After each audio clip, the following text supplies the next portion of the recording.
Hello student, मैं दुर्गेश वर्मा आपको मेरे YouTube channel biology classes bye Durgesh sir में आपका स्वागत करता हूं। बच्चों, आज हम लोग क्लास 11th का एक नया लेसन स्टडी करेंगे, क्योंकि मैंने अपने प्रीवियस वीडियो में आपको याद होगा जो लेसन था रिस्पिरेशन इन प्लांट्स उसको कंप्लीट कर दिया था। लास्ट टॉपिक भी याद होगा आपका। लास्ट टॉपिक क्या था उस लेसन का? लास्ट टॉपिक था आरक्यू, और आप लोगों ने आरक्यू के बारे में समझा था। आरक्यू होता क्या है तो मैंने बताया था, आरक्यू जो है यह एक रेशियो है कि कितना अमाउंट में इवॉल्व किया गया आपका कार्बन डाइऑक्साइड और उसके कंपैरिजन में कितने अमाउंट में ऑक्सीजन लिया गया। जब इन दोनों का रेशियो हम मेजर करते हैं, दोनों का रेशियो जब हम डिटरमाइन करते हैं तो हमारा कहलाता है आरक्यू है। ये मैंने बता दिया था। आरक्यू में मैंने बताया था आप लोगों को क्लियर हो गया। जो कार्बोहाइड्रेट्स है उसका आरक्यू आपका आया था 1, याद होगा। जो फैट होता है उसका आरक्यू था 0.7, ये सब याद रखिएगा। और जो आपका प्रोटीन होता है उसका आरक्यू जो होता है वो 0.9 होता है। ये सब मैं आपको बता चुका हूं। तो चलिए आज नया लेसन स्टार्ट करते हैं। नए लेसन में कुछ ही टॉपिक आपको पढ़ना है। आप सिलेबस देखिएगा। जो कुछ टॉपिक्स में आपका जो फर्स्ट टॉपिक है वो है ऑक्सीजन, जो मैं आपको बताऊंगा। तो सबसे पहले लेसन में बता दूं कि किस लेसन में ये टॉपिक है, उसके बाद टॉपिक को स्टार्ट किया जाएगा, उसके कंसेप्ट को आपको मैं बताऊंगा। चलिए शुरू किया जाए। अगर आपको कोई भी डाउट हो मेरे किसी भी टॉपिक में तो आप मुझसे पूछ सकते हैं। तो चलिए, लेसन जो है उस लेसन का नाम है जो आपके सिलेबस में है, प्लांट ग्रोथ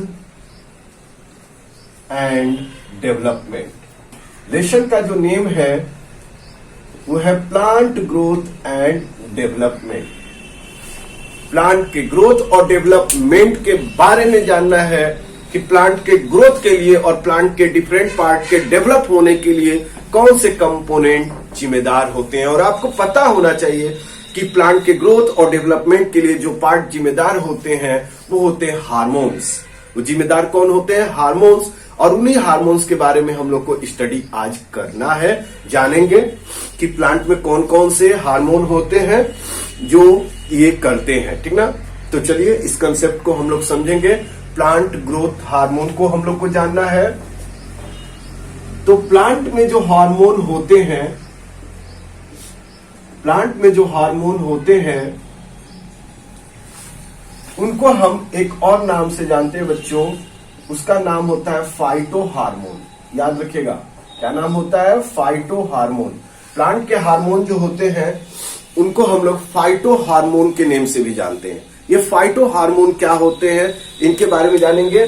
तो जो प्लांट हार्मोन का मतलब सिंपल बता दे तो hormone that present in the plant is called plant hormone.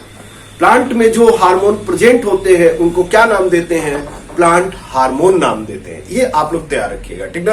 अब ये प्लांट हार्मोन जो होते हैं इनके एक्शन के बेसिस पे, इनके वर्क के बेसिस पर इनको 2 पार्ट्स में डिवाइड किया गया है। पहला जो पार्ट आता है प्लांट हार्मोन में वो होता है ग्रोथ प्रोमोटर। ग्रोथ प्रोमोटर पहला जो हार्मोन होता है वो आपका होता है ग्रोथ प्रोमोटर। और सेकंड जो हार्मोन होता है वो होता है आपका ग्रोथ इनहिबिटर।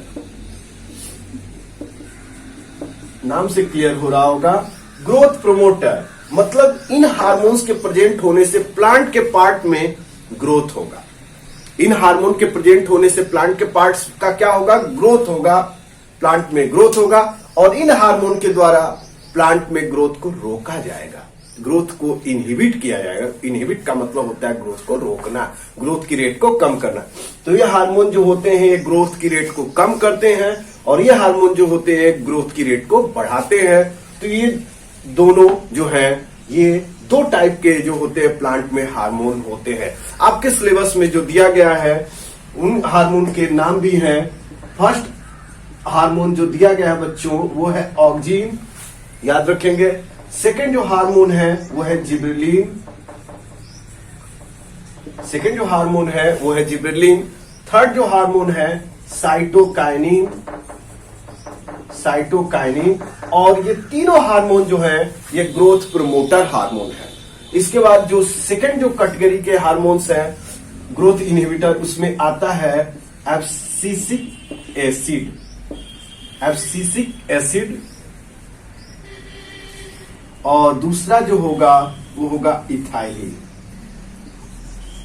दो हार्मोन होंगे जो ग्रोथ इनहिबिटर के लिए होते हैं और ये तीन जो हार्मोन जो दिए गए हैं ये ग्रोथ प्रमोटर में आते हैं, जिसमें से आज जो हमें पढ़ना है सबसे पहला हार्मोन स्टडी करेंगे ऑक्जीन के बारे में। सबसे पहले जो हार्मोन हमको स्टडी करना है वो क्या है? ऑक्जीन। चलिए ऑक्जीन के बारे में जाने, ऑक्जीन हार्मोन क्या करता है।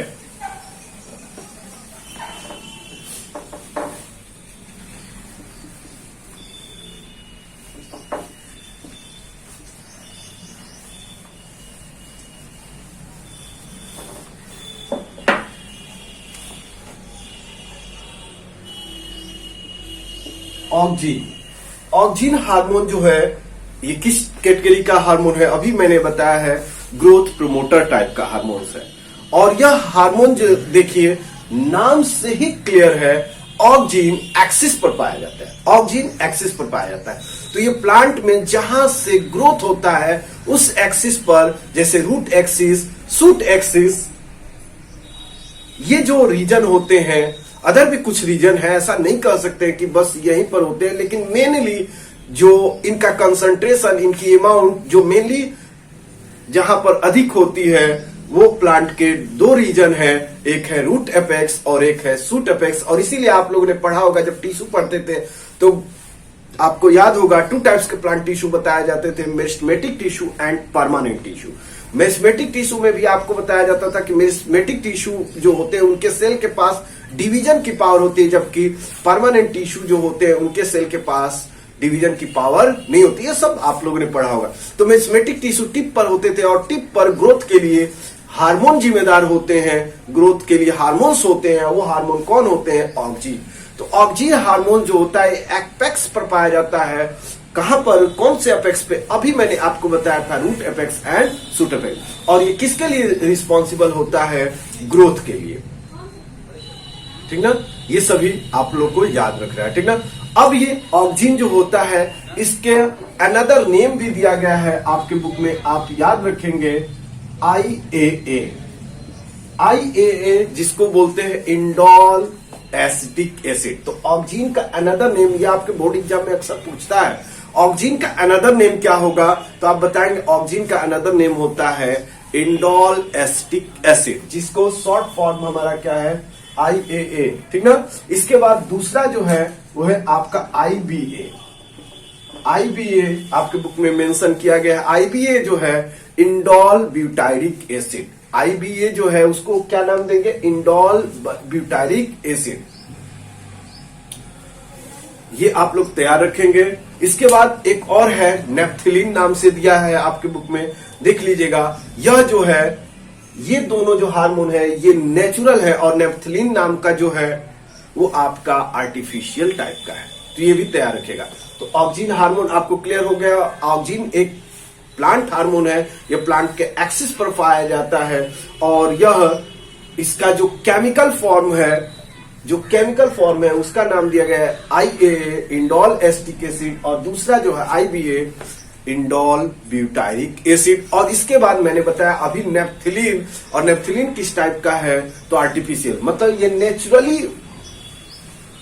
फॉर्म होते हैं और इन्हीं के द्वारा जो इन्हीं का यूज करके जो अलग टाइप का डेरिवेटिव या अलग टाइप का जो हार्मोन बनाया गया, इन्हीं के जैसा वर्क करने वाला वो था आपका नेप्थिलीन। जैसे बहुत सारी मेडिसिन मार्केट में आती है ना, देखते हैं ना, जैसे पेन किलर है तो पेन किलर कोई एक ही मेडिसिन तो होती नहीं है, तो उसी तरीके से आपके ये ऑक्जीन जो है ये अलग अलग टाइप के केमिकल फॉर्म में वर्क करते हैं, जिसमें से आपके यहां पर मेंशन किए गए। अब ऑक्जीन के बारे में जिसने बताया था, जिस साइंटिस्ट ने बताया था, उनका नाम था FW वेंट। याद रखिएगा उस साइंटिस्ट का नाम था FW वेंट। FW वेंट नाम के साइंटिस्ट है जिन्होंने ऑक्जीन के बारे में बताया था। ऑक्जीन को सबसे पहले जो एक्सट्रैक्ट किया गया था ह्यूमन यूरिन से एक्सट्रैक्ट किया गया था। ये भी आप देख सकते हैं, आपके बुक में दिया गया। इसके बाद अलग अलग प्लेसेस से भी ऑब्टेन किया गया, लेकिन सबसे पहले कहां से ऑब्टेन किया गया था, तो ह्यूमन यूरिन से। ये भी आपके बुक में दिया गया है, ये मेंशन किया गया, तो इसीलिए मैंने बताया। ऑक्सीजन का वर्क क्या होता है, तो ऑक्सीजन का वर्क होता है ग्रोथ में, यह प्लांट के ग्रोथ के लिए रिस्पॉन्सिबल होता है, और इसके द्वारा जब ग्रोथ ये हार्मोन प्रेजेंट होता है तो जितने भी प्लांट्स में जो न्यू लीव्स होती हैं, न्यू प्लांट्स के जो पार्ट्स होते हैं, न्यू बर्ड्स जो होती हैं, वो उनका एब्सिशन नहीं होता है, वो गिरते नहीं है। अगर न्यू प्लांट के पार्ट जैसे में न्यू लीव्स है, अगर प्लांट के अक्सर देखते हैं कि कभी कल अक्सर देखने को मिलता है कि नए लीफ आती है और तुरंत प्लांट की गिर जाती है। तो जैसे अगर ऐसा कंडीशन आपको देखने को मिले तो आप समझ जाइएगा कि इसका मतलब उस प्लांट में ऑक्सीजन हार्मोन की कमी है, इस कारण ऐसा हो रहा है। तो ऑक्सीजन जो होता है एब्सिशन से रुकता है। एब्सिशन का मतलब होता है, आप याद रखेंगे, एब्सिशन का मतलब अभी मैंने आपको बताया है, गिरने से बचाना। तो न्यू लीव्स को, न्यू बर्ड्स को बचाने का काम जो करता है वो ऑक्सीजन होता है। इसके बाद आप लोगों ने कटिंग नाम सुना होगा, 10th में पढ़ा होगा कटिंग। तो आप लोग को पता होगा कि कटिंग के लिए जैसे मनी प्लांट के बताया गया था कि स्टेम का छोटा सा पार्ट कट करके आप जब लगाते हैं तो नए प्लांट का फॉर्मेशन हो जाता है। तो उसमें कोई ना कोई एक बड होना जरूरी होता है, ये आप लोग याद रखिएगा। और जो बड होता है वो रूट का फॉर्मेशन करता है, और रूट का फॉर्मेशन जब बड करता है तो बड रीजन में जो हार्मोन प्रेजेंट होता है वो कौन सा होता है, ऑक्सीजन। तो लिखा है आपके बुक में कि यह कटिंग में वर्क करता है। कटिंग के साथ कटिंग जो होता है, जिसमें कटिंग करके हम न्यू प्लांट लगाते हैं तो उसमें रूट जो फॉर्म होते हैं कटिंग टाइप के वेजिटेटिव प्रोपोगेशन में, तो रूट का फॉर्मेशन बड से होता है, और बड में जो हार्मोन प्रेजेंट होता है वो आपका होता है ऑक्सीजन। ये आप याद रखिएगा। तो ऑक्सीजन के एक्शन में पहला एक्शन रहा आपका, मैंने बताया कटिंग के द्वारा जो रूट का फॉर्मेशन होता है उसके लिए आपका कौन सा हार्मोन होता है, ऑक्सीजन। इसके बाद अगर बात करेंगे तो ऑक्सीजन जो होता है टिप पर ग्रोथ कराता है, और जब टिप की ग्रोथ होती है तो साइड वाले प्लांट के पार्ट्स की ग्रोथ नहीं होती है, तो इसको बोलते हैं एपिकल डोमिनेंसी। याद रखिएगा, यह एक इंपॉर्टेंट है, एपिकल डोमिनेंसी। जब आपसे कभी पूछ देगा कि एपिकल डोमिनेंसी क्या होता है, तो एपिकल डोमिनेंसी का मतलब होता है एपेक्स रीजन का ग्रोथ होना, और साइड जो रीजन है प्लांट के वो ग्रोथ ना होना। ये आपका किसमें आता है, तो ये आपका आता है, याद रखेंगे, एपिकल डोमिनेंसी में। और यह एपिकल डोमिनेंसी के लिए जो हार्मोन रिस्पॉन्सिबल होता है वो होता है प्लांट ग्रोथ हार्मोन। तो मैं आशा करता हूं आपको समझ में आया। इसके बाद आप लोग का पार्थेनोकार्पी। पार्थेनोकार्पी का मतलब होता है सीडलेस फ्रूट जो फॉर्म कराए जाते हैं, उनके लिए भी रिस्पॉन्सिबल आपका होता है ऑक्सीजन हार्मोन। तो इस तरीके से यह हार्मोन्स वर्क करता है प्लांट के ग्रोथ के लिए, प्लांट के डेवलपमेंट के। तो मैं आशा करता हूं कि आपको ऑक्सीजन हार्मोन के बारे में समझ में आ गया होगा। अगर कोई डाउट होगा तो आप मुझसे पूछिएगा। अगले वीडियो में मैं अगले हार्मोन के बारे में बताऊंगा। Okay, thank you.